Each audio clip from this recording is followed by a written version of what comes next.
Sir, ano pong masasabi niyo doon po sa figures na ipinresent po ng DOLE? Are you worried? Ano pong sentiments po ninyo? Definitely pero again mag-move forward na tayo. Let's fix yung challenges before the education community.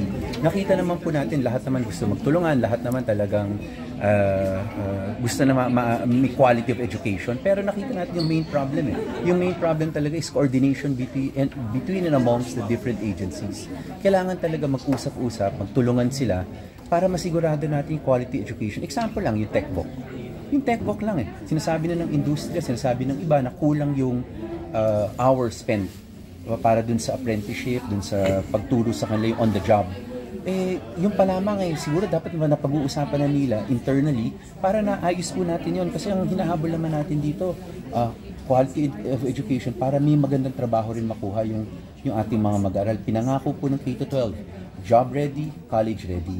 So yun naman, ayusin lang natin yun. Siguraduhin lang natin na hindi nila nakuha yung mga trabaho na hindi naman talaga makakabuhay ng pamilya.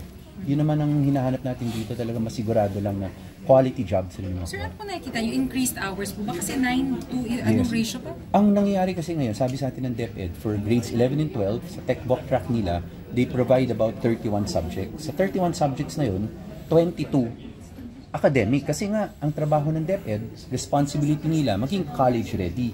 So yung 9 subjects na naiiwan, it's equivalent to about 80 hours per week, per semester. Pero sabi na sa atin, kulang yung 80 hours per semester. So yun ang para sa akin, kung yun yung problema, hindi ba dapat na i-upgrade natin yung TESDA? Kaya hiningi natin ng ng datos yung TESDA itself, kung ilan ba talaga ang kanilang mga TESDA trainers for NC1, NC2, 3, 4, 5, kung nakipag-coordinate sila sa ating mga iba-ibang industriya, para ma-upgrade natin yung skills level na tinuturo ng ating TESDA. Pag nagawa po natin yun, at TESDA maging in charge sila pag TechVoc, ang hinahanap natin, katulad ng term na ginagamit po kanina, was multiple educational pathways. Na after they finish whatever career education path they choose, marami pang bubukas sa kanila, either pag-aaral o trabaho na kalidad naman.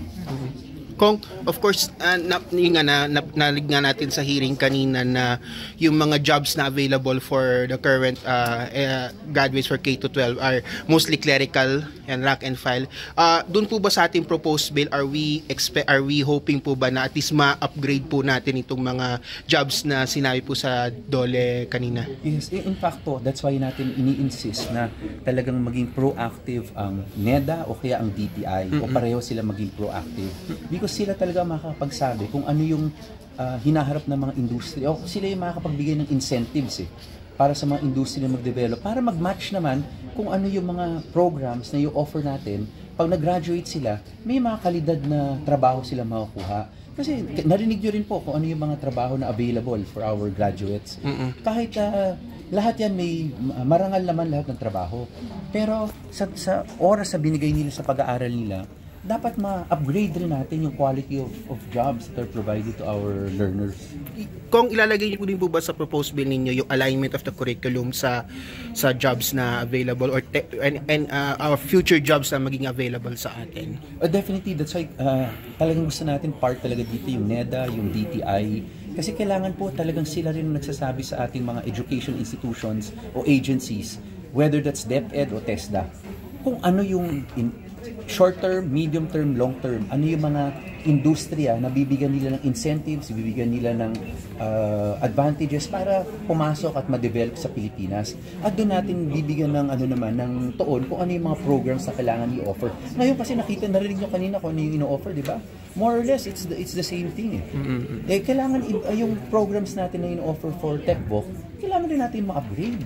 Kasi sa ibang bansa po, nakakaroon ng pathway, in fact, to become engineers yung mga TechVoc students nila And I think we owe it to our learners na meron din pathway na gano'n.